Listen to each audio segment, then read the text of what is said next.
Hello and welcome to the Chills of Will podcast. What a pleasure today to be joined by Dr. Danielle Fuentes Morgan.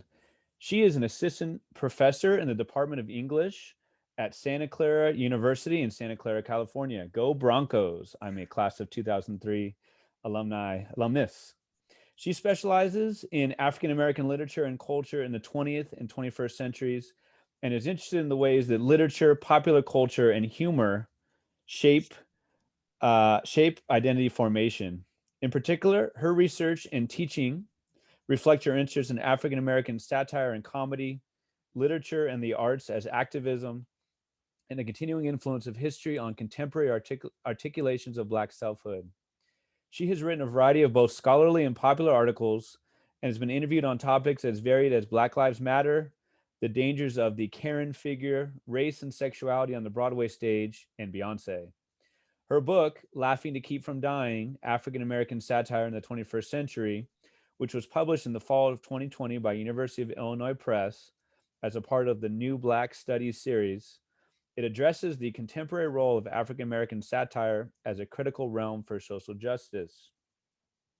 Her writing has appeared in a variety of publications, including on Racialicious and Al Jazeera, in Post Soul Satire, Black Identity After Civil Rights, Humanities, Biography, and Interdisciplinary Quarterly, Pretext, a journal of rhetorical theory, Journal of Science Fiction, College Literature, and Post 45 Contemporaries. She is a member of the Center for the Arts and Humanities Faculty Advisory Board and has served as the Frank Sinatra Faculty Fellow for the Center, working with W. Kamau Bell and Taye Diggs. Danielle earned her BA in English with a minor in African American Studies from the University of North Carolina at Chapel Hill and an MAT in secondary English education at Duke University. After teaching high school English, she returned to school and received an MA in English Literature from North Carolina State University. She earned her PhD in English Literature from Cornell University with focuses in African American literature, African American studies, and American literature. She hails from Durham, North Carolina. Whew, that was a lot. Those are And, the greatest hits. and you're not like 85 years old. You are young and you've done Thank all of you. this. You've accomplished so much. I appreciate that. Thank you so much for joining me. Before we get to some of the more serious things, Duke, North Carolina State, like it's a lot of rivalries there, right? Yeah. My friends joke that it was like my Pokemon tour where I had to catch them all, basically. Right? I am still very much a Tar Heel, but I Okay. will say that I enjoyed my time at Duke and at State. I made some great friends at both of those schools, but my heart is I'm a Carolina girl, through and Okay. So you mean Tar Heel as in North Carolina, the university, not the state as you Well, I am a both. Tar Heel in that I am from North Carolina, and a Tar Heel in that I root for those boys in blue when they Okay. play basketball every single time. Okay. All right. I wish Cameron Johnson could have gotten his ring. He's with the Suns. I don't know if you follow the Yeah. NBA. He's a North Carolina guy. And then also on a less serious note, man, what is with the subtitles these days, huh? Yeah. It's sort of a, Magazines especially. yeah, I mean, you can just kind of you have your catchy title, and then you kind of explain Yes. explain what you're actually doing in the Yes. subtitle, I think. And more so about the magazines. For your book, it works very, very well. Thank you. Just with the magazines, if I said them wrong, it's because I'm not sure where the semicolon and the comma. So no offense to those magazines who will never probably They'll hear be this all right. episode. I'm sure they're okay. Oh man. So again, we're going to talk mostly about the book, but it's just a pleasure to have you on. And how did I do on the bio? Is there anything else you'd like to add? I think you hit everything. Yeah. All right. So you talked about growing up in Durham, North Carolina. What was your relationship to language, especially growing up? Were you somebody who was, found that found the library to be the greatest place on earth? Were you somebody who was surrounded by books? Kind of, what was like your relationship with the written word and with language? Absolutely. So, I think like a lot of people who become English professors and English teachers, I was a bookworm from the get-go. My mom always jokes about the fact that when I was little, like once I, was able to walk and kind of be autonomous in certain kinds of ways, I would come in when my grandparents were in town with this huge stack of books that I expected to be read at night, and everyone would sort of look off to the side, hoping not to be the That's person funny. called to read like these 10 books in a row. That I would always pick my grandpa, and he would gladly do it, but he was also, kind of looking off to the side, like maybe she's not going to pick me this time.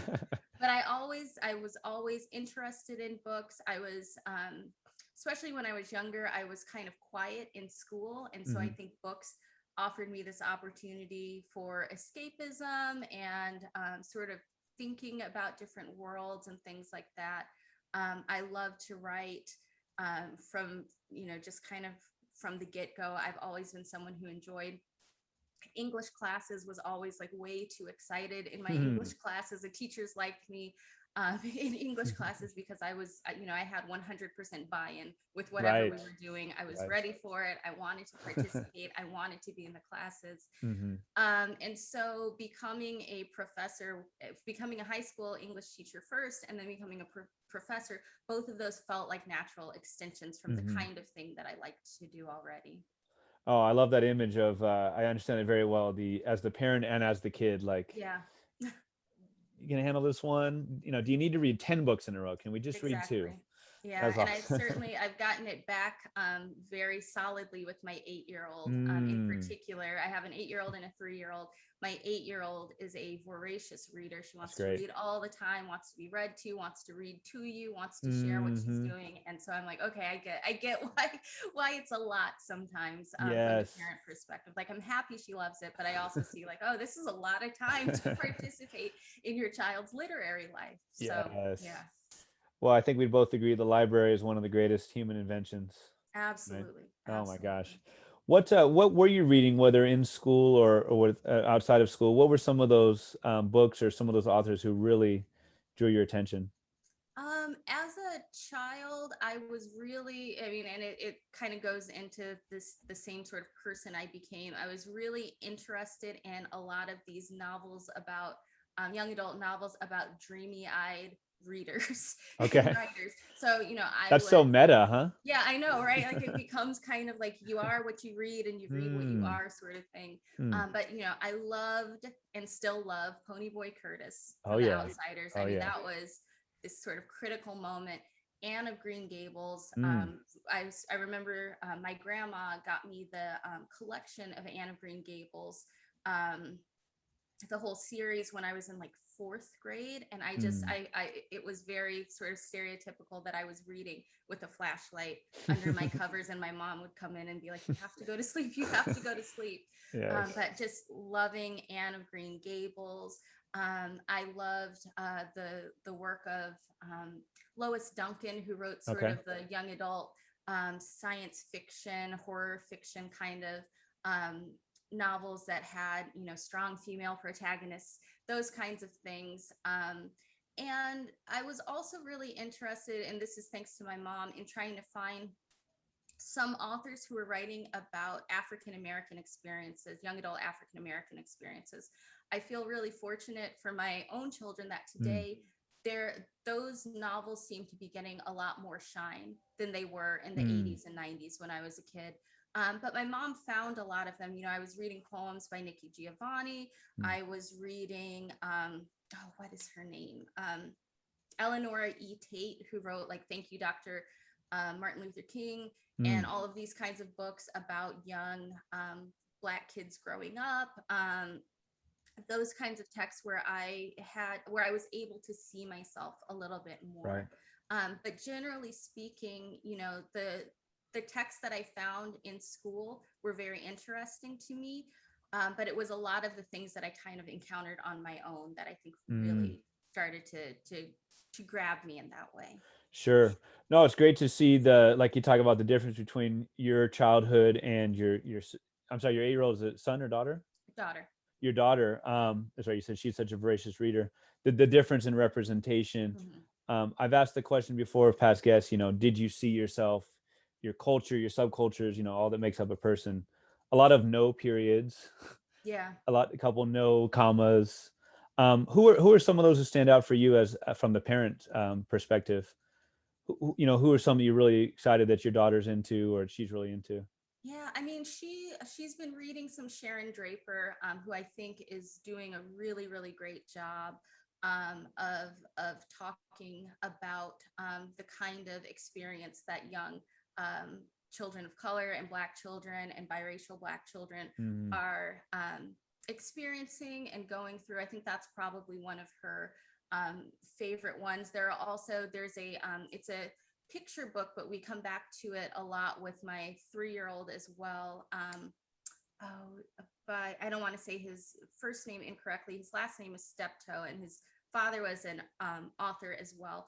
But mm, the book is called Radiant Child, mm, and it's about Jean-Michel Basquiat, and it is just this sort of beautiful um, text about his life, and the images kind of look like his art, and we've mm, gotten to move from that into talking about like what his life sort of looked like and what his art looks like and why his art is so significant and those kinds mhm, of things. So it feels like there's just um, there are more options for all kinds of experiences, gender nonconforming experiences, and just that there's just so much to for children today to kind of be able to read and to see themselves reflected in, even if it's yeah, not being taught in the classrooms. If you right. want to do that kind of research and look for these things, like you'll find things that um, are of interest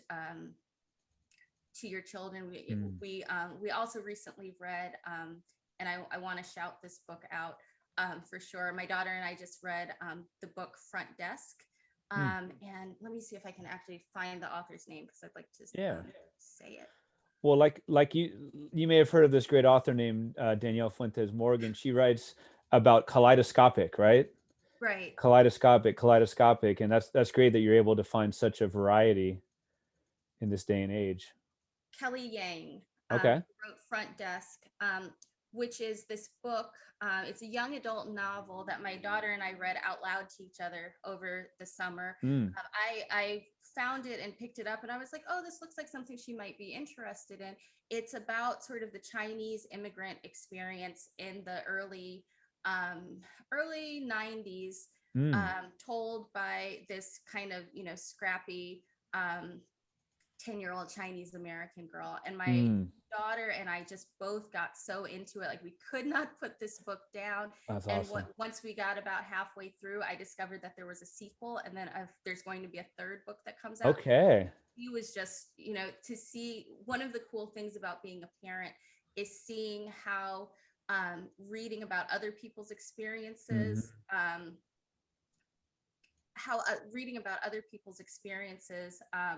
open up ways of thinking about yourself and open up ways of thinking about the world for you. So Right, again, my right. daughter gets to read these books about, gender nonconforming people, or about Chinese immigrants, or about, sort of these narratives of border crossing and all of these Hmm. kinds of things Hmm. that, I don't know that I necessarily was exposed to in that kind of way. And I Hmm. think it makes her an even more compassionate Sure.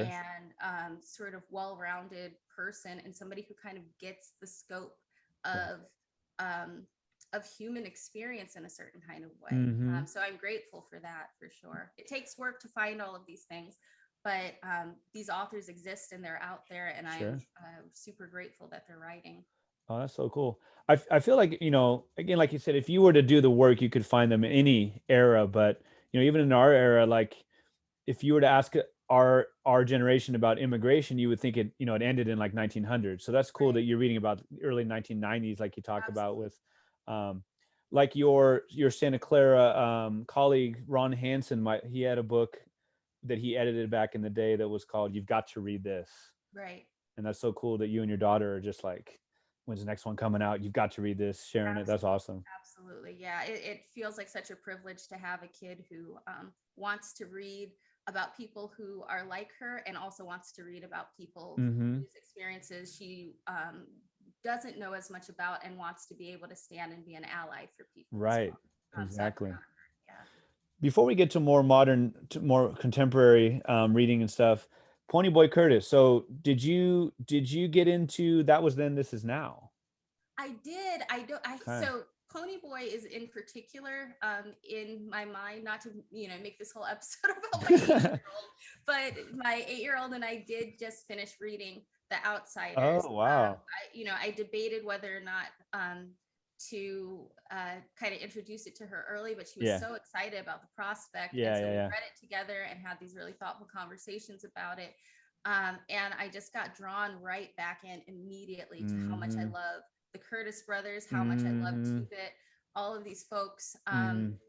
But yeah, I mean, I think S.E. Hinton, her, when we're talking about kind of the things that grasp you, that was in This Is Now, Tex, Oof. Rumblefish, all of that. Her language throughout is so precise and Mhm. so beautiful at the same time. And then also so accessible for young people. Yes, no And doubt. again, reading something like The Outsiders, my daughter is not a white boy in the late 50s early 60s in Oklahoma, and there were still aspects that she could relate to, and that Sure. was how I felt. Like I identified so heavily with Ponyboy in certain ways, and he's not, like, he and I share no sort of intersecting identities, right? Like Mhm. there's nothing about us that's the same, except that we were kind of quiet and kind of small, and like to write and like to look at sunsets and like Sure. poetry and things like that. Yeah. So yeah, I think whenever I think about that book, especially now, I'm just sort of blown away by the fact that she wrote this book that was so powerful to read in middle school. All of these books that were so powerful to read in middle Mhm. school Mhm. and are still so powerful when I read them in my 30s now, Yes. that I'm still immediately right back in the like imagining myself in the leather jacket and Right. imagining myself doing all of Totally. these kinds of things. No doubt about it. A lot of the book that we're going to discuss in a few minutes is about pop culture. Mhm. What was, I guess it's kind of a broad question, but what was your relationship with that as a kid? I mean, were you, you know, 10 hours or 6 hours a day reading and 6 hours a day on TV, like, or 6 hours a day watching, stand-up comedy? What was kind of like your relationship with pop culture? So it's funny because when I was little, I was definitely a huge reader, and my mom encouraged that. She let me watch television, but she was very sort of particular about the kinds of TV I was allowed Sure. to watch. And then came my Uncle Kevin, and my Uncle Kevin passed away in 1997. He and my mom are the ones that I dedicated the book to. Right.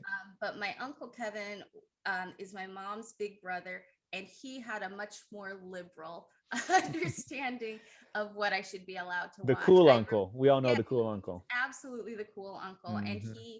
I remember, for example, I was not allowed to watch The Simpsons. My mom just felt like it was inappropriate, couldn't watch it.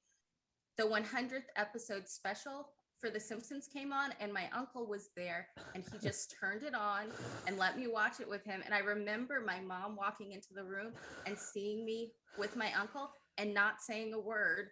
And from that moment on, I was allowed to watch The Simpsons. It was just sort of this kind of change. So uh, my uncle Kevin, I think, is the one who really got me into thinking about television in critical kinds of ways, hmm because watching TV with him was such an active experience all I of the see. time. It wasn't just like sitting you down, now you're going to watch, The Simpsons, and I'm going to, go hang out over here or do my own thing. He treated me very much like I was a kid, but like I was a cool kid that he wanted to talk to, which is Hmm. what, that's what the best uncles do, right? Like they Yes, make no you doubt. feel like you're special at the age you are. Mm. And that was very much what he was doing as well.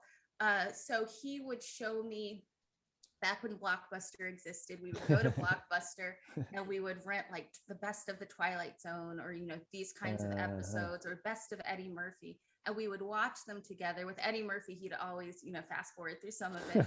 But with the Twilight Zone, we'd just watch it. And then we'd have these long conversations about what we saw, why it Mm. mattered, why it was important. And Mhm. so even as a child, I realized in retrospect, I was being introduced to these kinds of critical pieces of pop culture, and then having the opportunity to talk about them and analyze them with Yeah. somebody who had way more knowledge on the Mhm. subject than I did, Mhm. but also somebody who was interested in my perspective and my ideas. Yeah. And I think that those conversations with my uncle and his introduction to these sort of critical pieces of pop culture were the thing that really, when I started thinking, okay, what would I actually write about? Some of that really, it came from those conversations with him. It came from recognizing, oh, pop culture is fun, but Mm. there's a reason that it's popular. There's a reason that so many of us are Right. drawn to it. And there's a way for us to talk about the meaning it has Mhm. in our lives. Mm. Very interesting. Sounds like such a fun guy, a great guy. Was, yeah. Oh man. Um, so obviously there's an in between. There's the child you, the child version who's already reading ahead of your age and really having critical conversations about pop culture and such, to writing your own book about it. Kind of the in between, like what was there a eureka moment or eureka moments where it's like, I can do this, I can write really well, and people get a good impression from it, or like, I want to do this for a living? Were there some of those touchstone moments? Absolutely. I mean, I think um, one of the eureka moments was reading Their Eyes Were Watching God, Mm. which I hadn't encountered until I was in college and like junior year, so pretty late in my Mm-hmm. college career.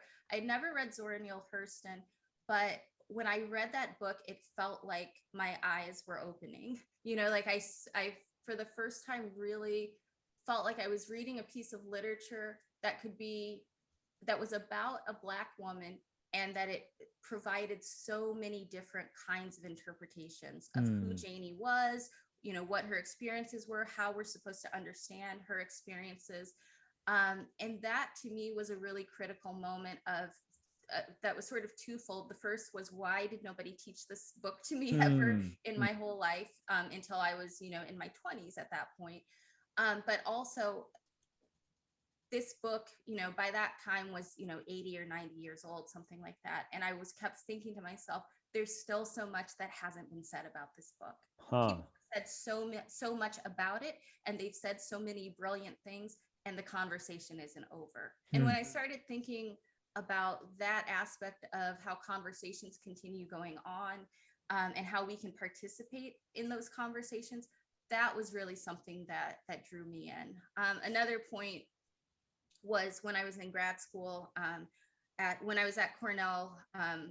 One of my future committee members, dissertation committee members, when I was trying to come up with what I was going to write about for my dissertation, she said, "What would you talk about if you had to talk about it 40 hours a week?" Mm. And I immediately thought to myself, satire, like African American satire for sure. And it was the first time that it was really crystallized for me. You can really write about anything you want. Mm.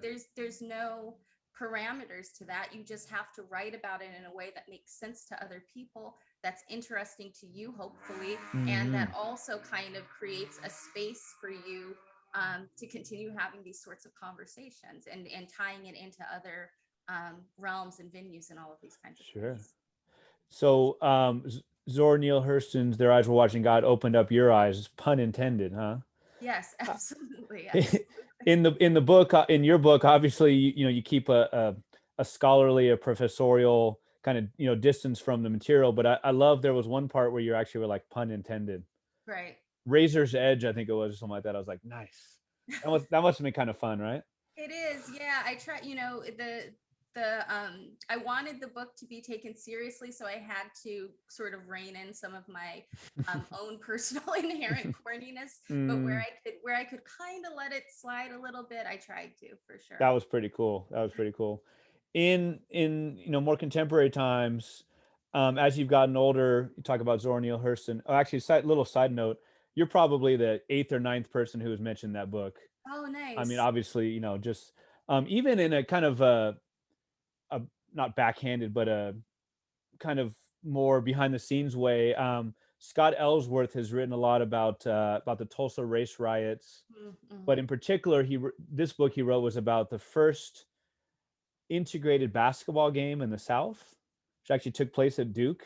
Oh, I don't think I knew that. But in the book, there's a couple of great anecdotes about how at North Carolina Central, I want to say, Mhm.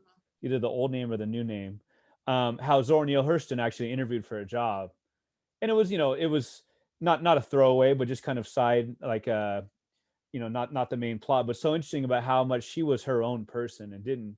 I Right. mean, she's gonna wear pants, and if you don't like it, then sorry. Absolutely. And You she's know. just so, as somebody who obviously her writing is very different um in genre from the kind Mm, of writing that I do. mm-hmm. But what I try to take from her is that sense of, you know what, I'm going to write about the things that matter to me and that matter Mm, to my community. mm-hmm. She wrote, when you read something like Their Eyes Are Watching God, you also get such a clear understanding that this is an anthropologist and this is Right. somebody who is writing Right. about Black people and writing about them with such a broad kind of scope of Mm-hmm. understanding. Mm-hmm. Um, yeah, I think it's Mm-hmm. incredible. I didn't read this piece till probably 3 or 4 years ago when I taught it. It's something about, it's called something like what is like to be black me.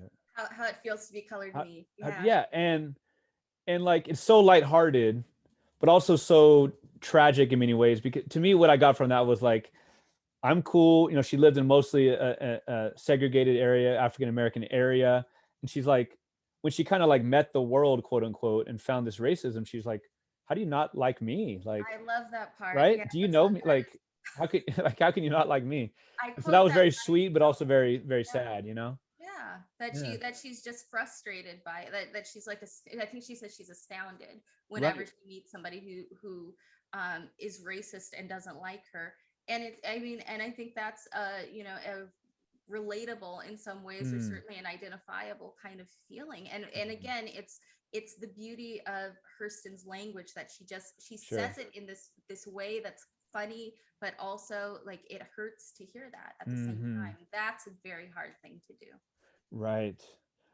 So I wonder who these days or more recent years, who are some of those readers who, excuse me, some of those writers who give you the chills at will of like the podcast name. Who are those thrilling writers, the poets, the nonfiction writers, or even the texts themselves that have really thrilled you? Absolutely. I feel like he's having a resurgence right now, and I'm Mm. glad about it. And he's someone else I came to sort of later in life, but has had a hold on me, and I'm glad he does. Hmm. James Baldwin absolutely is one of the most artful writers I've ever encountered. Just incredible precision, Hmm. emotional precision when he writes. The use of language is just so specific and so brilliant. And then his foresight in what he's talking Hmm. about. So I think Hmm. Baldwin is somebody who, I won't even say I try to emulate his writing because I don't think that's possible, but I let his writing sort of inform the Hmm. way I'm thinking about my role as a writer. Hmm. Other people that I like more contemporarily, Danielle Evans, Hmm. her collection of short stories, The Office of Historical Corrections, is just brilliant. I very, very seldom get to read things just kind of where I pick it up and say, oh, I probably won't teach this, but Sure. I'm going to read this. And I picked that up. And that was one of those books where I was like, I got to figure out how I can teach this because Hmm. it was just so beautiful. Hmm. At turns funny, at turns, just horrifying, Hmm. just a kind of masterclass in short story writing. Hmm. And I also, this is more of a comedic writer, but R. Eric Thomas, who Okay. he wrote a comedic memoir called Here for It, which is brilliant. And he also writes sort of pop culture commentary for a Hmm. variety of sources. And he also he's just prolific. He writes plays, he writes for television shows, he writes for the show Better Things, Hmm. all of these kinds of things where every time I read his writing, I feel like I'm even, as I'm just reading his writing, I feel like I'm having a conversation with an old friend. Yeah. And so it gives me like a happy feeling. Even when he's talking about things that are, problematic or sad, I still have this sense of like, Eric and I are in this together. Like he understands a certain kind of, maybe a kind of Black millennial Hmm. ideology. I'm an elder millennial by far, but I'm still a millennial. And I think Yes. he gets that same kind of sense of, okay, what does it mean to have, been born during this moment in Hmm. life and be Black and to understand pop culture as Hmm. a Black person as Hmm. well. Hmm. Well, thanks for excluding me. I think I'm the oldest of the what's before millennial, Generation X. I think so. Yeah. I think I'm like the oldest of the Generation X. So Okay.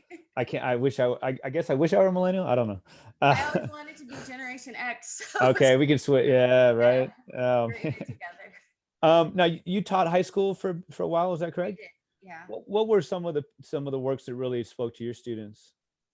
My students loved a separate piece Yeah. whenever we would read that, and they would get really, really upset at the end Hmm. in a productive way. I think similarly they liked Romeo and Juliet, and I loved teaching Romeo and Juliet. Hmm. That was actually one of my favorite pieces to Hmm. because we would do a real, they'd come in kind of skeptical about like what is this going to be, and I don't really want to read this out loud, and we would do a deep dive in that first fight scene between the Capulets and the Montagues. Hmm. Um, and once we talked about like how offensive this like thumb biting is and how Oh they're yeah.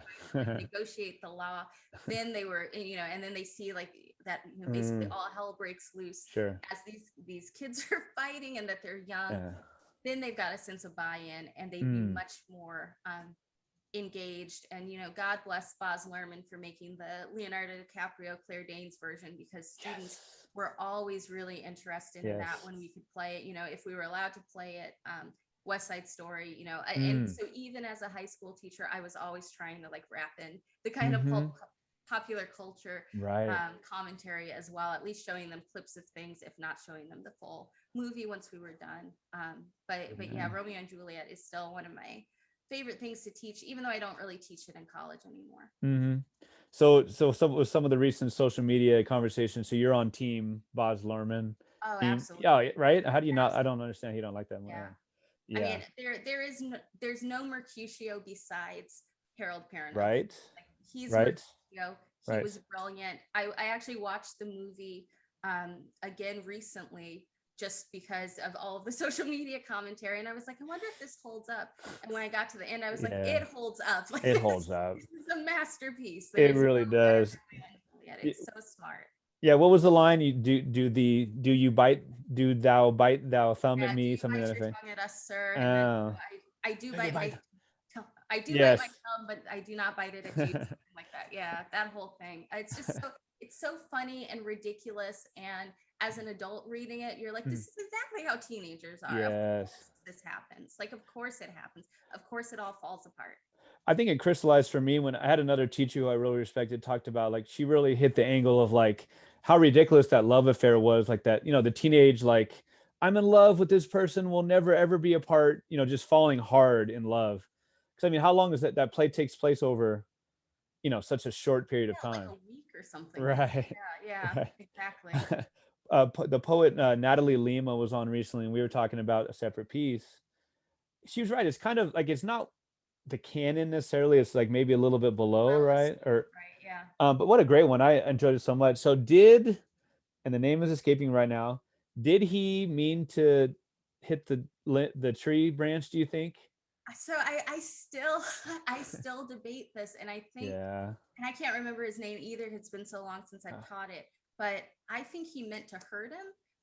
Don't think he Okay. meant for it to go that far. It's the same way with teenagers all the time, and we Mm, always see these kinds of catastrophic moments in young mm, adult literature where mm-hmm. somebody meant the pain, they did not mean Okay. the sort of the long-term consequence of whatever took You place. got to have the nuance, right? Yeah. There you go. Okay. What does being a writer slash professor look like on a daily basis? And that could be pre-COVID or not, however you see it. Yeah, pre-COVID, well, pre and post, I was sort of laughing to myself. This is my corniness, but I feel like the song, the longer I'm a professor, the more Dolly Parton's 9 to 5 like Mm. resonates deeply with my life, except that I work probably like 9 a.m. to 10 p.m. ish E- instead. And part of that is because, I like to write at night. I like writing when I either get up very early to write or very late to write because my Mm. house is quiet. I've got time to Yes. myself. I'm not distracted Hmm. by, anything else that I could be doing or, um, but generally what my life looks like in a normal day pre or post COVID is I've got Sometime where I'm grading papers, which probably takes up the most of my time is my least favorite thing to do, right? Like I don't like assigning grades for my students because generally speaking, they're all trying really hard, and I want to acknowledge that in grading that effort matters. So spending a lot of time grading, spending a lot of time lesson planning, um, spending a lot of time in meetings, also not my favorite part of the job, unless it's meetings with students. Those are often really Yeah. enjoyable. The other kinds of meetings usually less enjoyable for everyone involved, but we know what we're getting into. And then trying to find that time to do research and to actually write, both of which take up a good bit of time. The kind of writing that I do requires a lot of reading, and for me, because I write about pop culture, it requires watching a lot of television, which sounds really cool. And it's, all things considered, it's not a bad gig. But, it requires watching certain things over and over and over again. I'm writing currently about a episode of the FX series Atlanta, and I have watched that episode probably 15 times at this point, trying to get the nuance and see how like things are interwoven together. And so I still like the show, of course, but I'm watching it over and over again, and it changes your relationship with the show. So yeah, it's a lot of research, a lot of grading. But I love the opportunity to work with young people and to help them figure out what they're interested in. My first interview for the show was your wonderful colleague, Claudia McIsaac. Yeah. Oh, she's wonderful. She is. She was a great professor of mine and really turned me on to a lot of the great writers. But she writes more fiction and poetry. So I kind of asked her about like publish and perish. Like how does that work in the world of 2021? Like, and I know it's not a huge university. Like, is publish or perish a thing? Like, it is still absolutely a thing. Yeah. And you're trying to. Here's the difficulty, I think, is that you have to publish a lot, and you have to publish in venues that are kind of that hold a certain kind of academic cachet. Sure. They need to be venues where they're peer reviewed, and that process takes a long time. So you might write something and it doesn't come out for a year and a half. And you're sort of grappling with that. So you're trying to write enough that you're being published and being published in these venues, but also you don't want, for me, and I'll speak for myself, I don't want my name attached to something that if I look at it 5 years from now, I'm like, oh my God, I can't believe I wrote this, garbage, or like, that's such a terrible take. Why would you say it? Like, you always go back and read your writing and say, that could have been better, or oh, I wish I had talked about this thing instead, or if I had known this. But I don't ever want to submit something where I'm just like, I don't really believe in this. I don't believe this idea. So trying to balance all of those sort of competing energies. Right. I have to publish. It has to be in these kinds of venues, but I want to be authentic. I want to be true to my authentic self. I want to write the things that I believe in. I want to write the way I want to write. I want to write about the things that I want to write. All of that becomes the difficulty of publish and perish. Well, congratulations. You have written, no one can ever take away from you've written at least one really good book. Thank you. And it's called Laughing to Keep from Dying, African American Satire in the 21st Century. What does it feel like to see your name on a book jacket? It feels wild. I mean, people ask me that question a lot, and every time I look at the book, I'm still sort of just like, wow, it actually happened. It's funny because my mom, and we laugh about this now, but when I was in undergrad, she was like, you should you should get your PhD. I think you would enjoy it. And I always said, like, first of all, I don't want to do that. I don't think I want to be a college professor. And I was like, and I could never write a dissertation. That's too long. Sure. And then like I wrote a dissertation and then I wrote a book, and it's sort of amazing to me. And I always tell my students, like, you can actually do these things. If I could do it, you could do it. It feels overwhelming when you hear 200 pages or however long. But it's possible. So I do feel a sense of gratitude, and I'm very proud of the fact that I actually accomplished this thing. Yes. In talking about the background of the idea, you talked kind of generally about how, you had that moment like you can write about anything. I have this interest in satire, etc. What what was, I guess, the impetus for like really this? I mean, was this like your dissertation that kind of eventually led into the book? Yeah, so I started writing the dissertation, and when I was writing my dissertation, Barack Obama was president, and Dave Chappelle had disappeared. Hmm. And so by the time I was like, okay, I'm gonna, I basically want to maintain the same sort of energy when I'm talking about this. So, I've got the dissertation, I'll probably convert that Hmm. into a book, make some changes. By the time I started writing a book proposal, um, Donald Trump was elected president, and Dave Chappelle returned on Saturday Night Live. Right. And I Whiplash. was like, oh, so much of what I've argued is null and void now. Mm, I had kind of talked about like what will it look like in this post-Obama moment mm, where people are still clinging to like a post-racial ideology, and sure. what does it mean that racism was so bad that Dave Chappelle doesn't do comedy anymore, Hmm. that he's never coming back, he's been gone for 10 years or however long it was, and he's not coming back. Both of those things, the post-racial ideology, people stopped talking about that once Trump was gone. They said other things, but they weren't saying race doesn't matter anymore. Hmm. And then Dave Chappelle coming back, it became a more interesting conversation to think about, okay, what does it mean that he was gone and now is the moment that he returns, in this Hmm. sort of Trump moment? What are comedians going to do? And I was really struck by the fact that so many of these satirists and comedians were being asked by people, well, isn't it kind of a good thing that Trump was elected president because it gives you so much fodder? And they were all like, no, like that's not how comedy works. Right.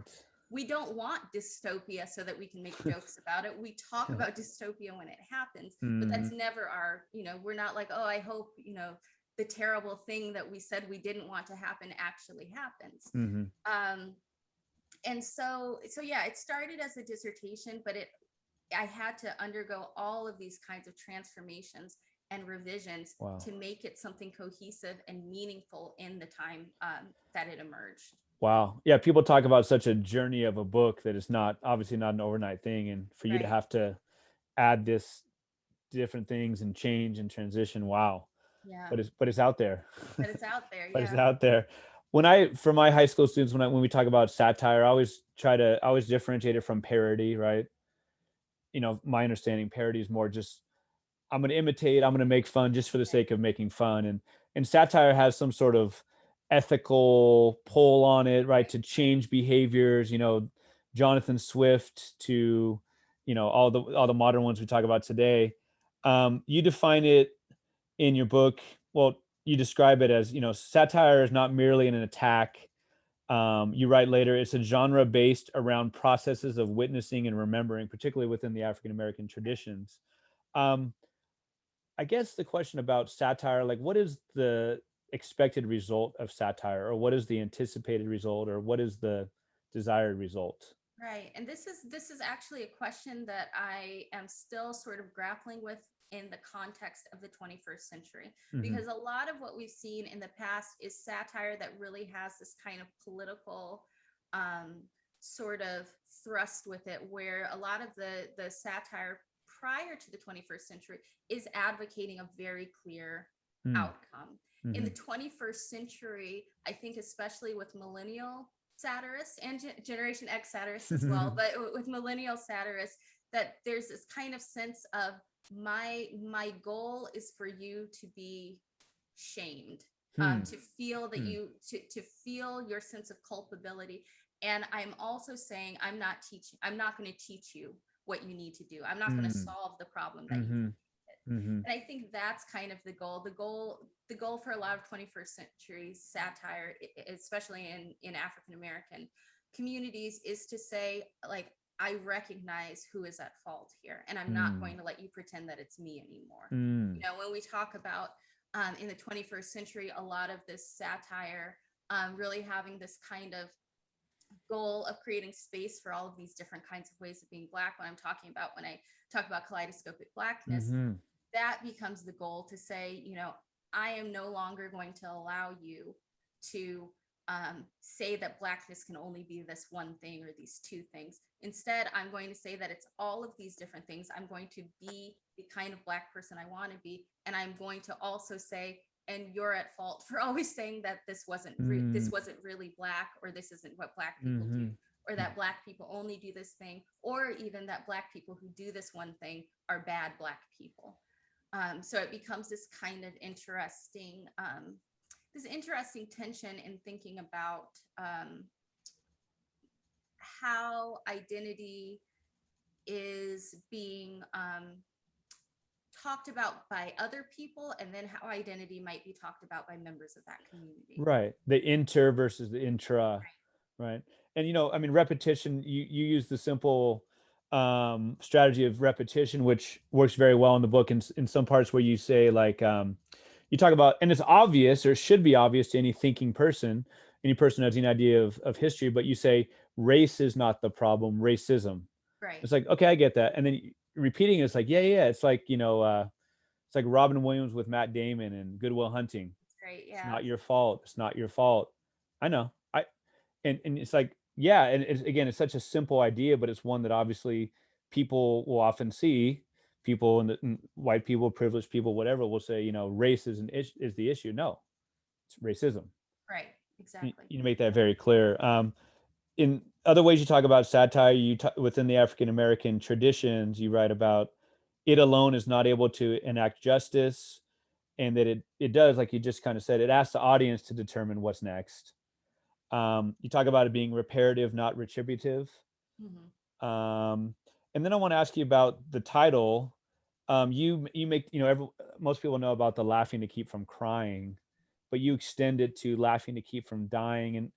And my understanding is that you talk about that in the psychic death, but also a literal one. Right. What's the idea of the title?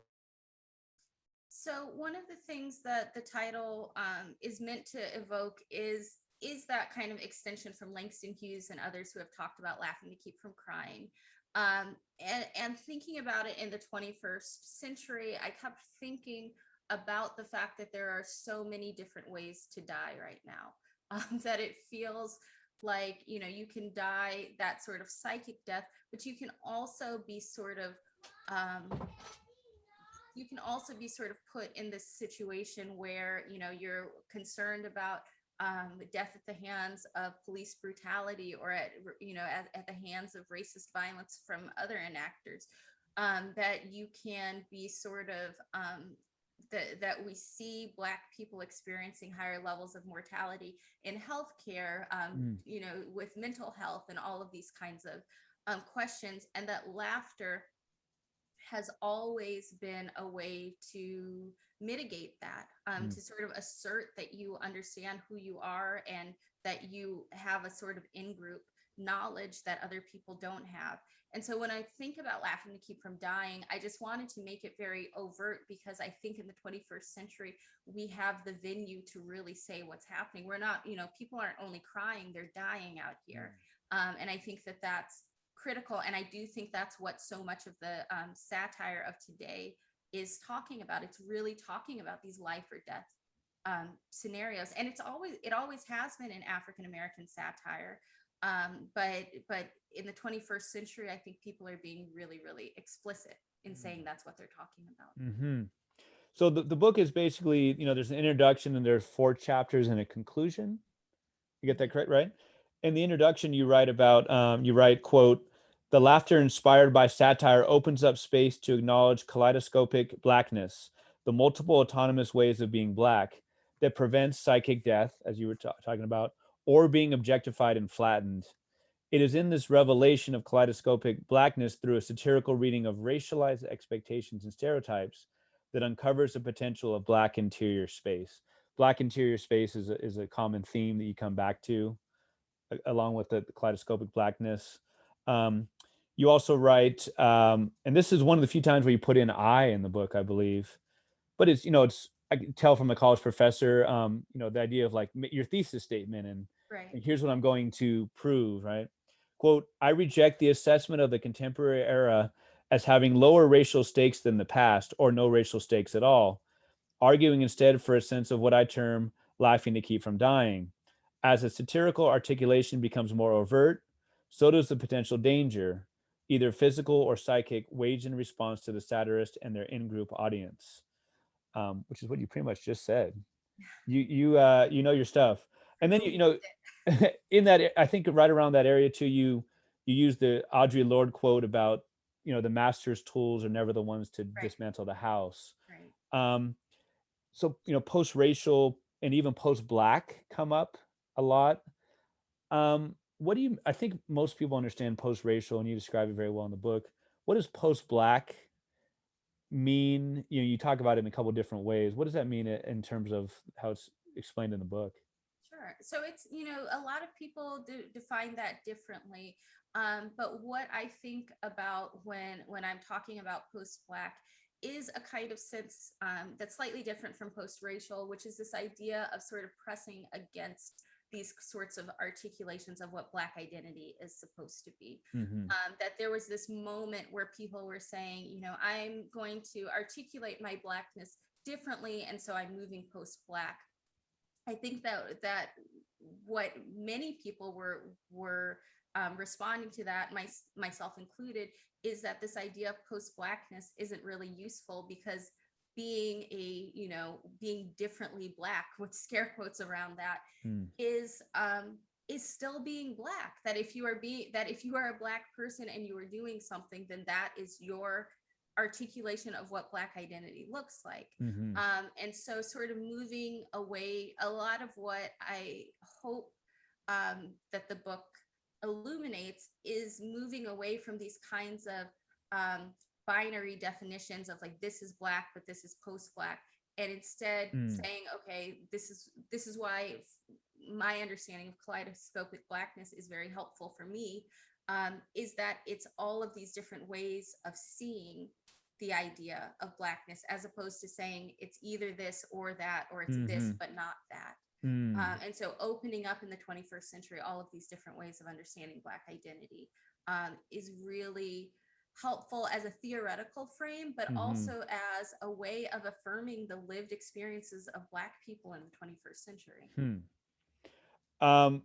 In the introduction, you write about the quote, kind of like the inside jokes, and like you said, obviously, even back to slavery times, this tradition has existed, about the quote inside jokes, the ways of articulating humanity, very surreptitiously, of course, right?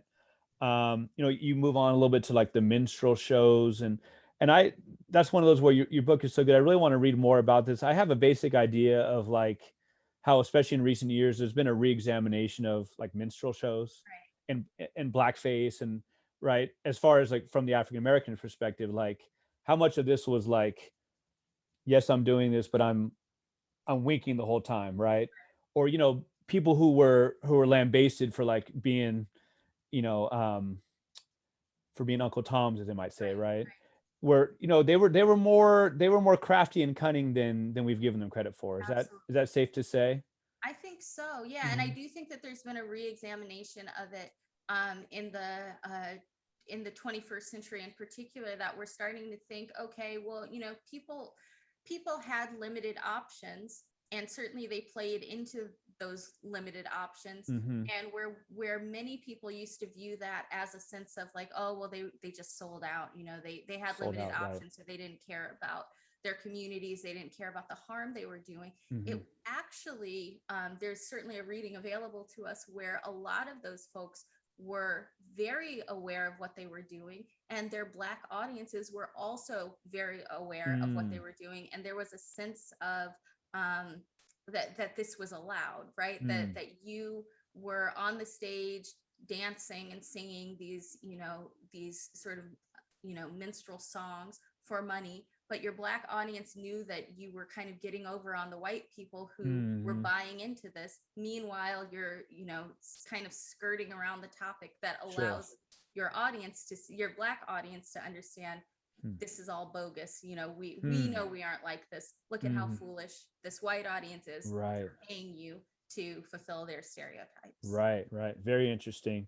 You end the introduction with Richard Pryor's is it a comedy like album called Yes, Bicentennial with the racial slur, and it has that stunning ending that you write about, which is where it really allows the silence to rush in. It right. allows the silence of the people listening to be like, whoa. Could you explain a Absolutely. little bit about the ending, about like his final comment and that kind of thing? Yeah. I mean, so he is imagining himself as a he is imagining himself as a formerly enslaved person who is now at the bicentennial of the United States talking about kind of slavery, and he performs it as this sort of figure who's laughing and amiable. And he brings up that during the bicentennial, you've probably forgotten about all this history of slavery Mm, in the country. And then suddenly he stops laughing and he says, "But I ain't never going to forget." mm, And then it just goes dead. And it's this real, even listening, and I listened to it for the first time in the 21st century, I was sort of shaken by how powerful that was, mm, this kind of moment of where he cuts through the laughter and right. makes it clear that for Richard Pryor, there's a moment when the laughter stops, right? And that moment is critical as well when we think about the way so many of these comedians right now are towing the line between comedy and horror, and Mm, between comedy and drama, and these different kinds of modes and genres. That Richard Pryor did just that in this brief moment to remind us, hey, there's a lot that we're laughing about, but people's lives are at stake here. Real stuff went down, and we need hmm. to acknowledge this and be sort of mindful of it. It's not an exact analog, but you do mention the Chappelle Show skit, the racial slur family, Mhm. and there's it's boom quick, the words used and people laugh and there's stereotypes, and it's turned around because that's the name of the white family, Right, right, and then Chappelle as the milkman says, ha, kind of laughs and be saying this racism is killing me, right. and that's very similar where it's not as serious and as stunning as the Richard Pryor one, but it's like it's totally at odds with the rest of the skit, and Absolutely. it's I like mean, whoa, I think that's yeah, exactly right. Like, he's laughing about, the fact that racism, he says, this racism is killing me inside, and we're the audience responds with laughter, but it's this sort of uncomfortable moment of yes, like, ugh, like, yes, yeah, this would be terrible. Like, this family has the same name as the slur, but they aren't experiencing what the slur does, and so he's laughing at it because he recognizes how absurd it is. right.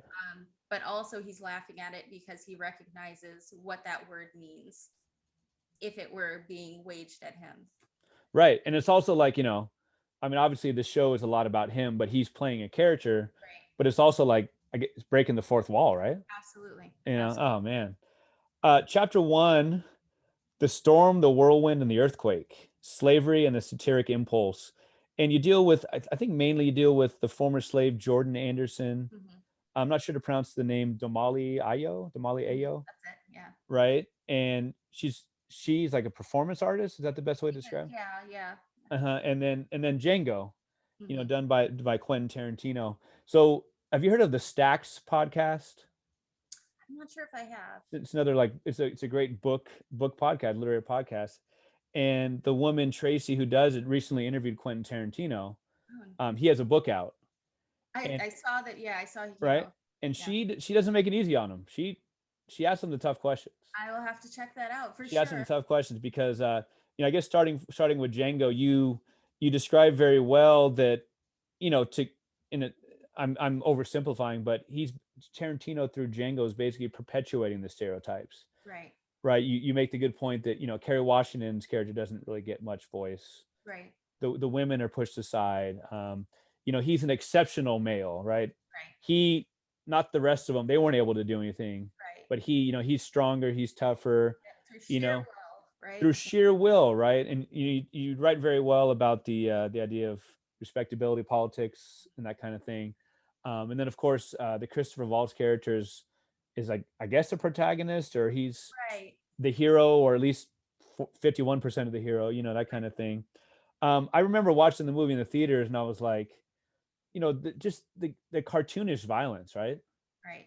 It just really doesn't do anything for the movie's possibilities. The movie had a lot of possibilities, I would think, right? But it just, like you talk about, it just didn't land.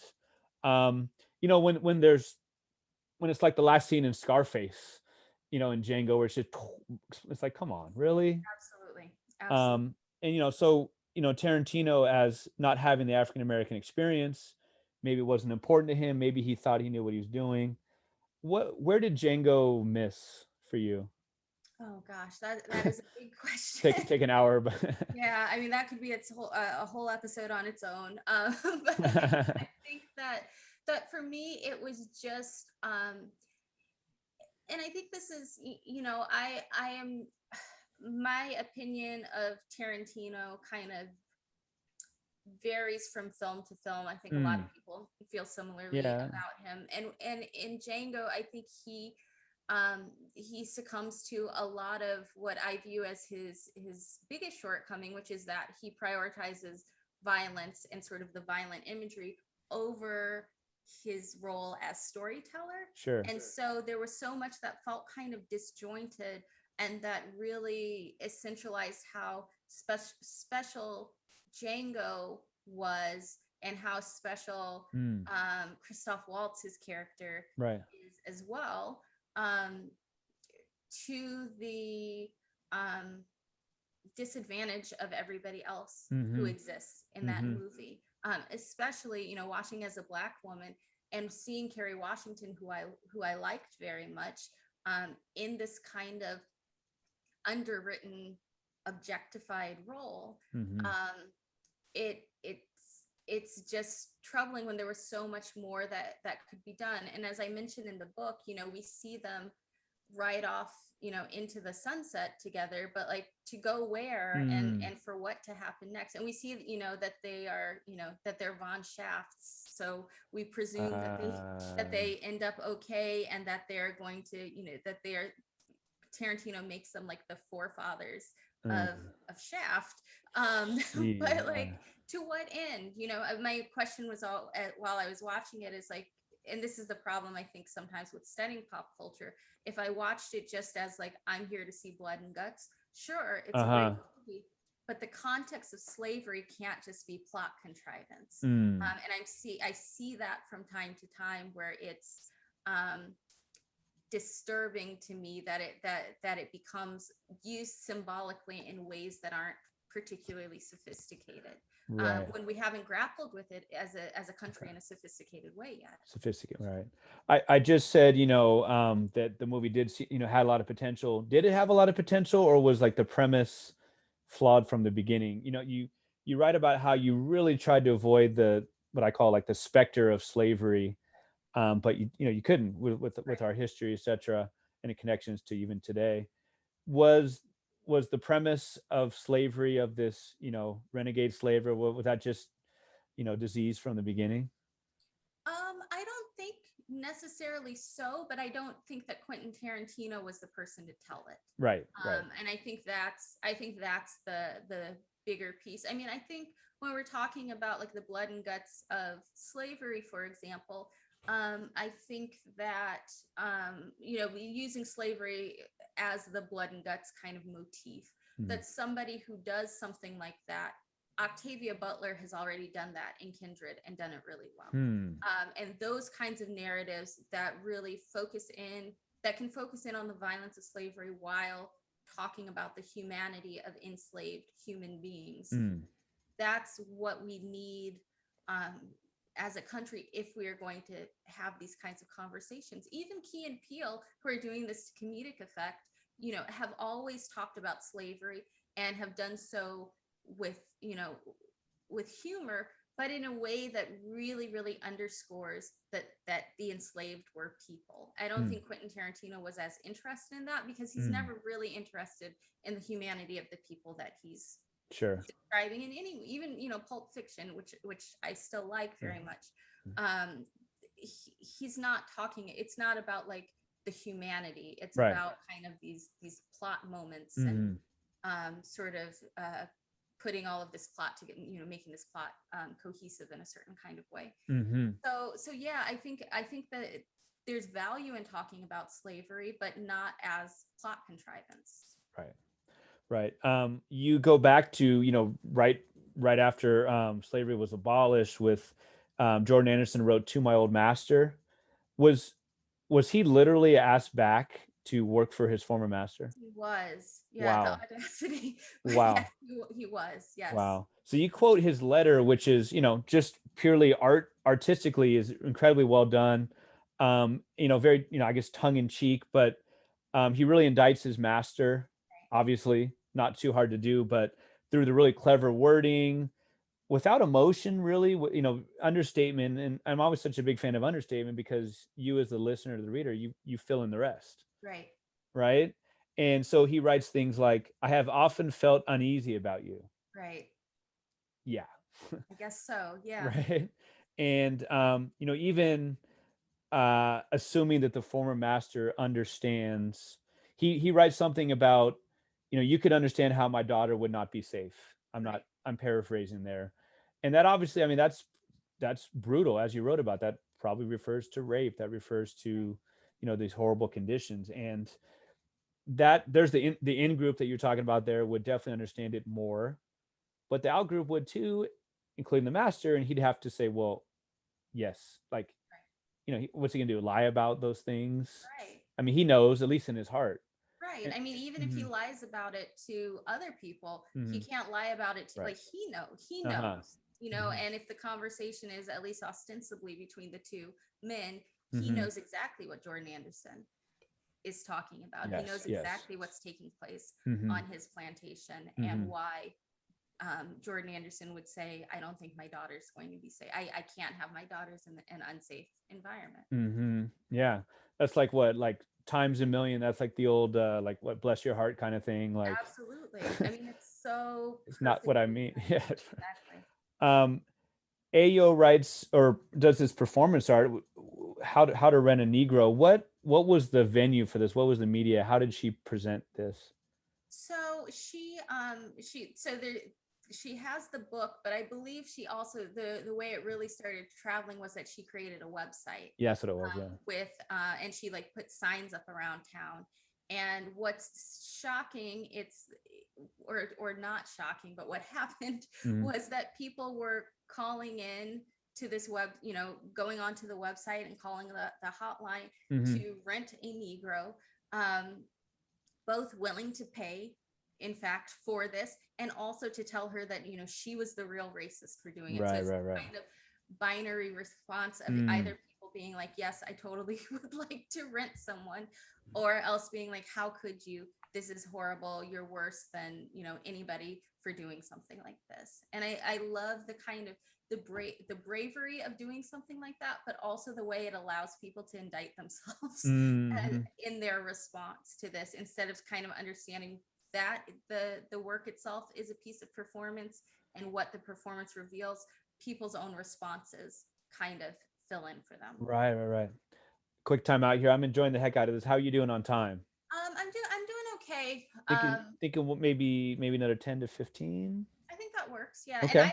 I mean, we can certainly get to some of the questions No. at the end as well. And Yeah. I don't have to read from the book. Also, if Okay. you'd rather keep Okay. talking. No, like I said, I'm enjoying the heck out of it. But I want to respect your time. So yeah, maybe we'll check in another 10 or 15.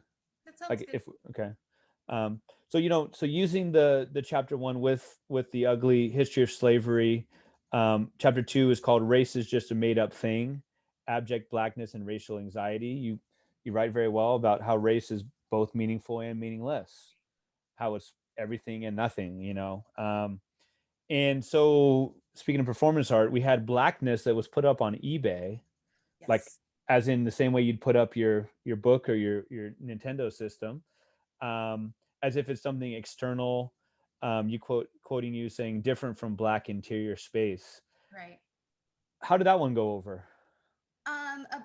About the same as How to Rent a Negro, where Hmm. people were sort of shockingly and not bidding on on Blackness. And the description, I think, of the Blackness by Keith and Mindy Obadike is so powerful, where they talk about, how it gives you sort of a cachet for cool and all of these things, but that also, like, they can't be held responsible if you purchase this Blackness and, encounter any like violence as a result of it. And all of these kinds of things where they strip Blackness down to its sort of base essential pieces as viewed popularly. Uh-huh. And in doing so, I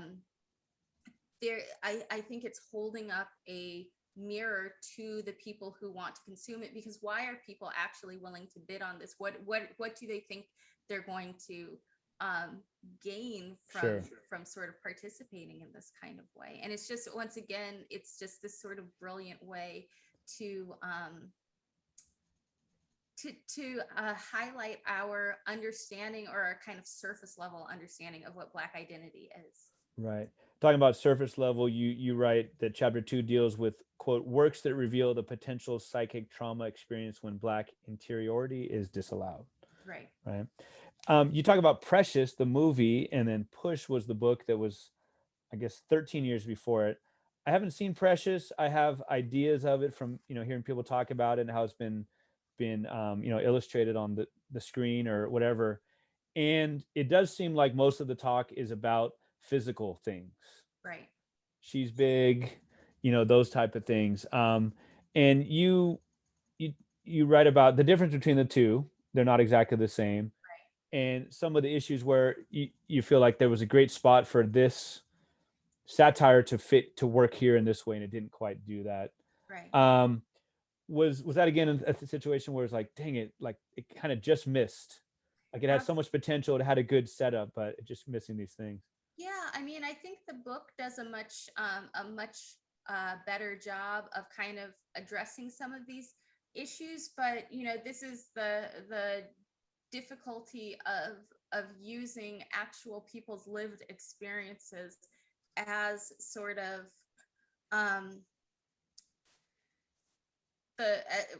where people's lived experiences become the plot contrivance. I feel like I keep saying plot. I've said plot contrivance a lot, but it's sort of my it's the frustrating part of a lot of what I'm seeing in the 21st century, which is that people are so message forward that they are forgetting how these messages, using people as symbols, using their stories as just kind of the plot contrivance to get your message, how that actually has impact on people's lives, how people are looked at as a result of this. You don't want people, even if you're making this sort of narrative about what life looks like for somebody like Precious, then you strip her down and make it so that she has no sense of autonomy, and that this sort of the lack of this sense in the book of Precious wanting to be like a young, beautiful white girl is just normalized. There's no explanation for that. You're sort of implying like, well, of course she wants to look like that, as opposed to saying, what the book does, I think, much more skillfully is show that Precious understands whiteness as a way to sort of survive in the world. That if she were white, maybe these things wouldn't happen. Not just, I wish I were white because, a white girl with blonde hair and blue eyes is prettier than me. It's, I like to pretend that I'm white. In the book, it's that she likes to imagine whiteness as, then I would marry my teacher and we'd move to, Westchester, and we'd, live this happy white people life, which is a different kind of narrative from what the book or from what the movie is sort of suggesting about her life. You make the same point with Chris Rock's documentary a little bit later on, chapter 3, about about good hair, and it was more of like an exploitation, without like you talked about that history, that context, right? And there obviously is one about this idea of good hair, and history is kind of lacking, and the context is lacking. You deal with Barack Obama and the dad jeans, one of the episodes of Atlanta. And this idea of like performative, and Erasure by Percival. I would love to be at that dinner table. Isn't he married to Dancy Senna? He is. And that is what amazing. a power couple, huh? I cannot imagine what their conversations must be like. but just that book within a book that you describe in Erasure, where this guy who's writing, this African American writer who's writing what he wants to write, and kind of into the idea of like gosh dang, what's the idea, the respectability politics and such, but his books aren't selling. Right. So he kind of goes in and says, you know, what sells to people who see simple minded, who believe in stereotypes, who live them out, and just this whole idea of that push and pull, and that, you know, then Who's Afraid of Post Blackness with Teray, where I think what you're saying is that he has so many good ideas, but it was more of like a personal vendetta, Yeah. like than actually talking, fleshing out more of these ideas. Absolutely. I Yeah. mean, and I teach Erasure. It's one of my all-time favorite books, for sure. And I teach it because, my students and I kind of come to the conclusion that Monk, the narrator, he's not wrong Mm-hmm. for being frustrated. He's not wrong for being pissed off Mm-hmm. about how he's sort of racially perceived by the world. But Mm-hmm. you can't write a satire.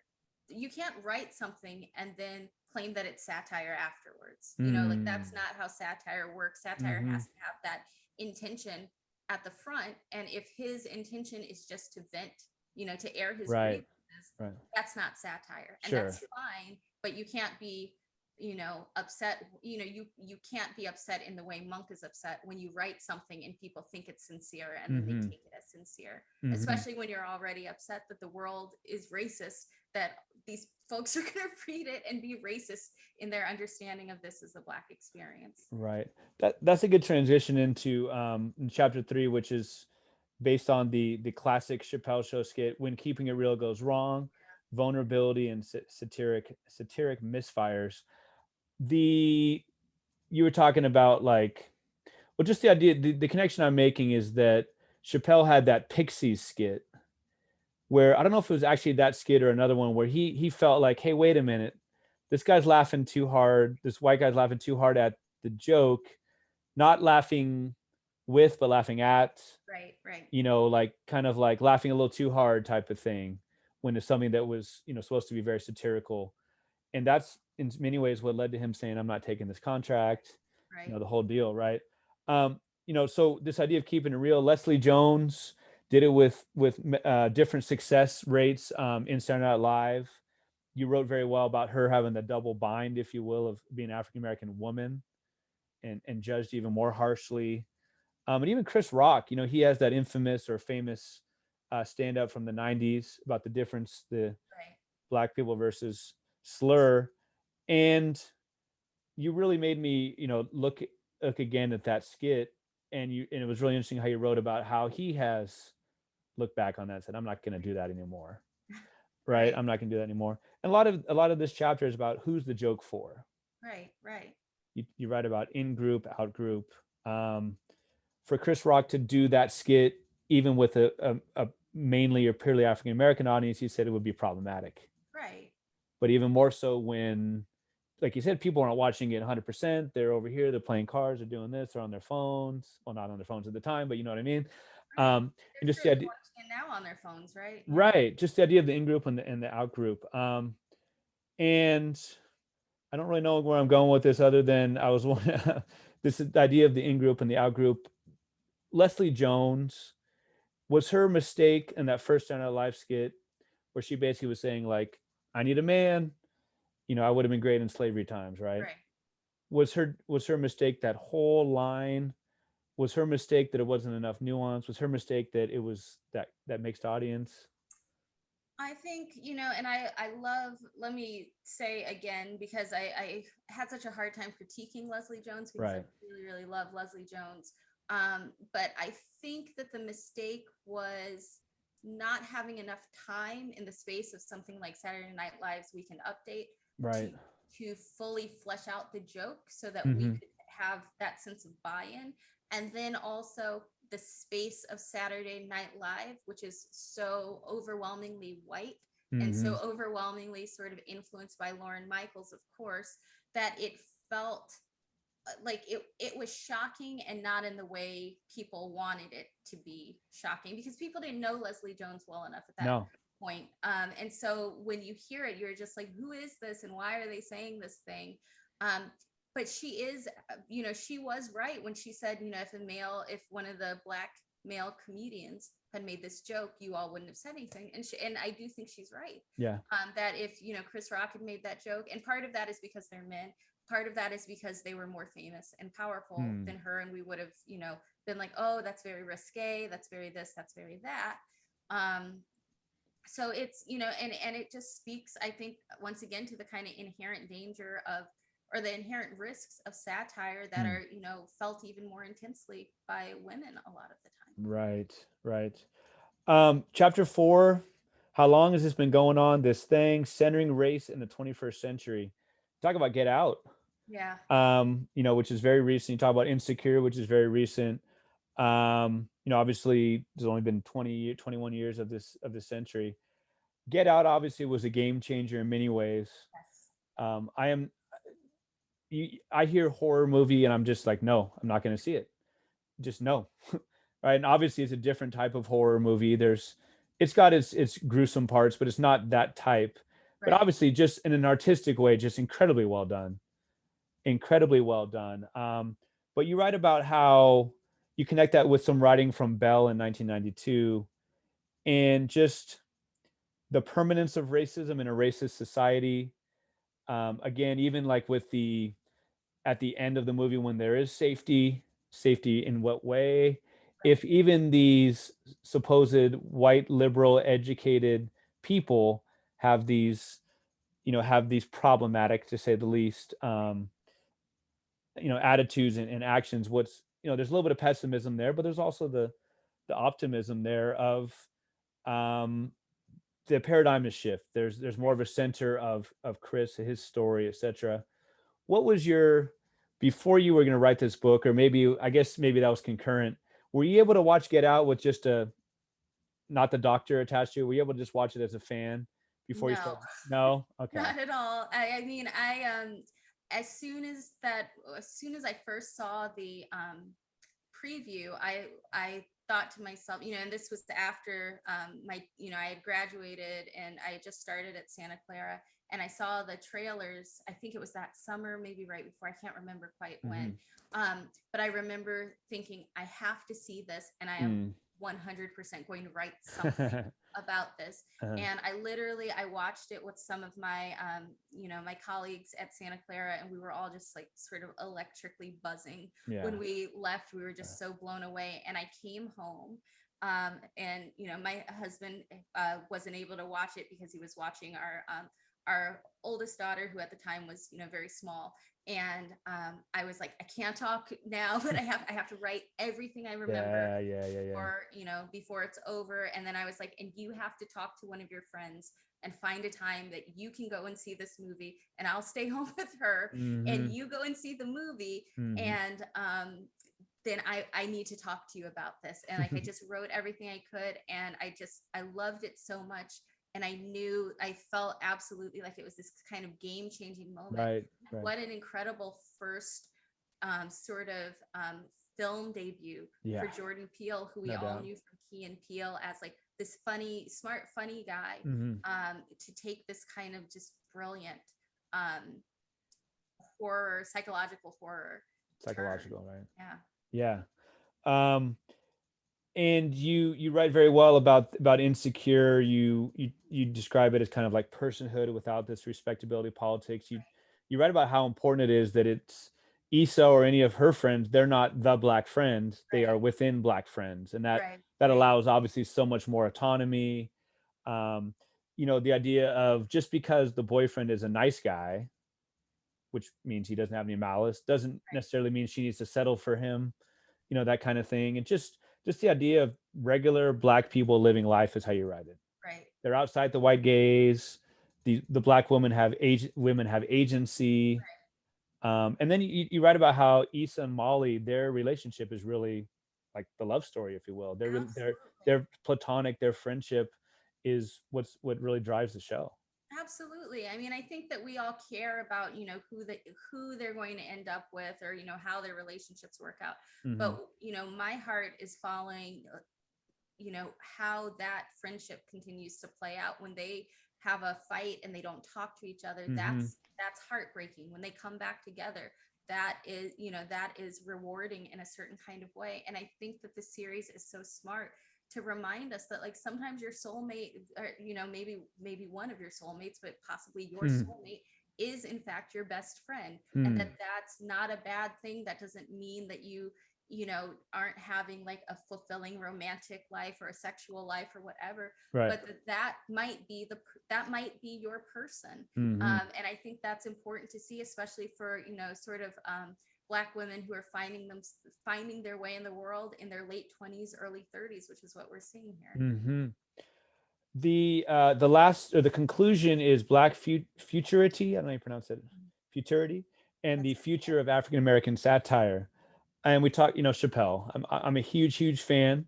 I'm fully aware of the problems, problematic things, and also his evolution, or de-evolution, if you will. But one of the best lines from the book is, quote, "The present moment provides the most freedom, and even that is insufficient." And in the context of where that is given, it's when so Donald Trump comes into office, the world is stunned or not, Right. and he's on Saturday Night Live. He comes out of retirement, so to speak, right? And you write about this, and so many people were like, "Okay, our superhero is here. Like, Right. what does he have to tell us? Like, ready to take notes? What's our next move? That kind of thing." And he uses the term historically disenfranchised, and a really um, milk toast comment, basically saying, we'll give him a chance. Right. And the way that I read it is, when you wrote, "The present moment provides the most freedom, even that is insufficient." Like, it's this idea that, okay, things now are, this is as good as it's going to get, Right. because they've gotten better. They were so much worse in slavery, Right. and more salient things. And so there's this sense of complacency. Right. Like, we're good. That has a lot to do with post-racial and all of that you write about too. Then you compare his Saturday Night Live skit, or Saturday Night Live monologue, excuse me, to the skit, which was where Chris Rock as a guest comes in later, and it's him and mostly white people, right, if not all, and they're watching the election results come in. We all remember that night, and like, oh, Hillary's gonna do it. Oh no, she's, oh my God, no, she's not. And just the kind of like Latinos, you said, Right. they like Right. Right. chanted, and they're gonna save us, and just really kind of empty things. And just this idea of, you described it very well. Chris Rock and Chappelle step aside, or in front. Mm-hmm. They're physically separate, and they're just kind of like, you know, things Right. weren't great. Things weren't great during Clinton either, right? For African Americans, things weren't great during, pick your favorite president. Right. Like, Trump's not going to be great, but we've been here before, and Hillary might not have been great for us, that kind of thing. It just is like them as older, as wise, as having the African American tradition and history kind of like encapsulated within them, right? Absolutely. Was that another one where you watched that and were like, I got to write about this, or did it take a little while to Absolutely. I crystallize? mean, Yeah. I joked with my friends that I needed Chappelle to stop doing things after that, because like I was never going to finish my book, because Right. suddenly he was coming out with all of this other Yeah. stuff. And his most recent stand-up comedy, which was I think it was called 846, the one where he really talked about George Floyd, Mm. was Yeah. that came out after I had already, like, it's not in the book because the book Mm-hmm. was done by that point, Sure. off to presses and Sure. everything. But what's interesting is that Chappelle came back in 2016, and then he's been working so consistently. And Mm-hmm. even as I'm finding flaw with a lot of the language he's been using, and a lot of his framing of certain Mm-hmm. subjects and topics and all of those things, that last stand up he did, he's still sort of engaging more thoughtfully with this kind of cultural moment in a Yes. way that's so different almost 4 years later from what we saw when he Mm-hmm. came to Saturday Night Live, where he Mm-hmm. was, like you said, very milk toast and like, let's Right. give him a chance, let's Right. just see what happens, it can't get Yeah. that bad, Yeah. to the point where it's like, okay, it can be that bad, Yeah. it can be pretty bad, and people are dying, and we're seeing this, and we're seeing the way this is really impacting people's lives. Mm-hmm. And that this isn't theory anymore. This isn't kind of the optimism of being Chappelle as a self-described like rich Black man. This there's still there's still so much that he's grappling with in these later ones that he Mm-hmm. was not in the Mm-hmm. first ones. And so when I saw these first pieces, I said, I've got to talk about this, because Sure. what does it mean that we were waiting for Chappelle? So many of us were waiting for Chappelle, like he was going to have all the answers or tell us what to do. Mm-hmm. And then he doesn't really have any answers other than like, just wait around and, also here's some hateful language, Yeah. language, and also wait around, stop Yeah. complaining so much until like it reaches this point in 2020 where suddenly it becomes too much, it becomes unwieldy for him. Right. Yeah. I mean, the chapter even reads as good like characterization of him or a character study of him. Just the burdens, the privileges he has, the way he said like he's had some really good victories and then some not so much, Right, and yeah, I mean the pure emotion that he showed when he talked about George Floyd was very memorable. right, And like I said, his most absolutely, recent one. absolutely. So you end the book by talking about Chappelle and just jokes, quote unquote. Well, are you a satirist or are you someone who's just going to make jokes? Like you Right, kind of gotta, you gotta be consistent. And if you are going to make just jokes, they better not be hateful, right, that type of thing. And then you also write, which is makes a lot of sense. Like, how do you do satire in today's social political world? I mean, you read some, every time someone on Twitter posts an article, it's like not an Onion article, not right, the Onion, right, because it's like, is this really happening? Is this really happening? And you write towards the end, quote, the 21st century requires our satirists to offer productive ways to express autonomous Black identity, whatever that Black identity may be. This idea of like, okay, there's such a proud history, and you write about it very well. There's such a long and proud history, and there are ways, and you have to change, you have to adapt in this world that we're in. But here are the ways, and you definitely need to be productive. right, It's not just for the joke. It's for how do we move this forward. right, right, Defining themselves for themselves is one of right, the ways you write about it. Nuanced and carefully articulated satire. right. Pretty good wording, huh? Yeah, I like it. Yeah, you did okay with it. You did okay with it. Thank you so much for talking about all the work you've done. I know I've kept you here for a while, but it's just such a good book. We could talk about each chapter for 40 minutes, you know what I mean, or an hour. There's so much good stuff here. You do such a great job with the scholarly and the pop culture. What might you be working on next? So what I'm working on now is I'm kind of interested in the line between comedy and horror, and Okay.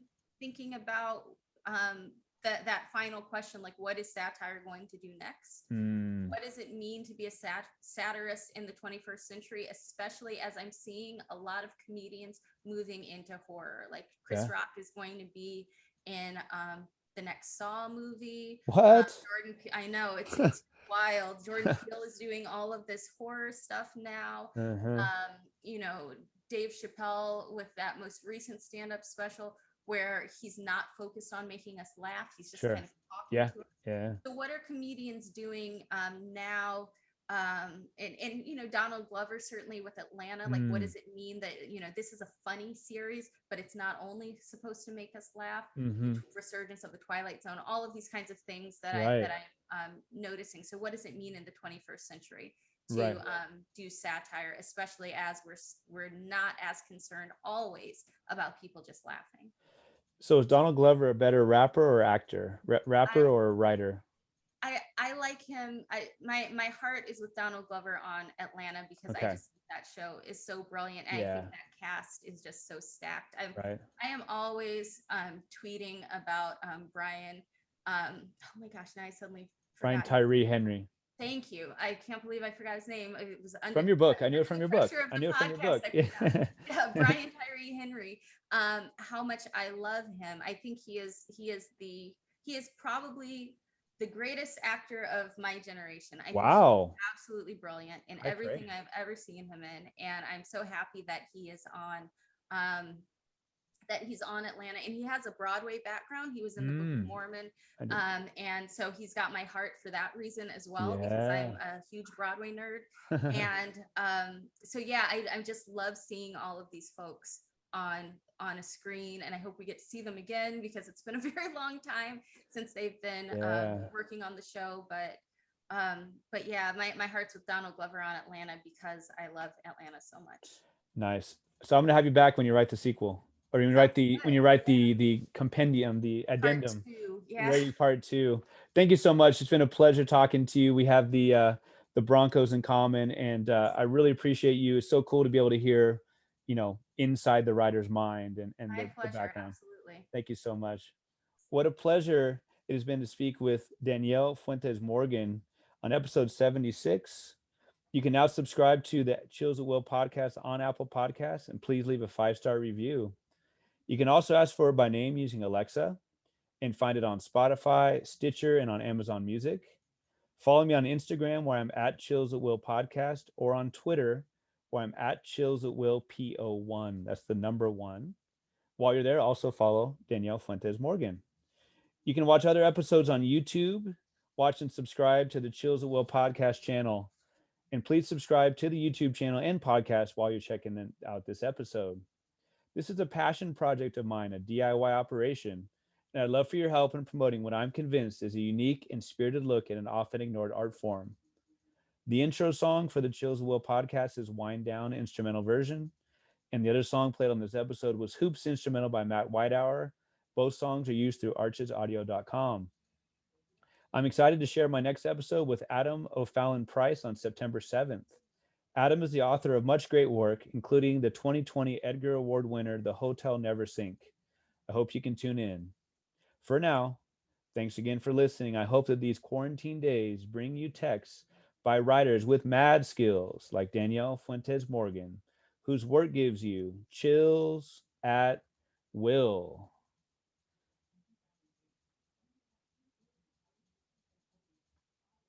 Stop recording, stop recording.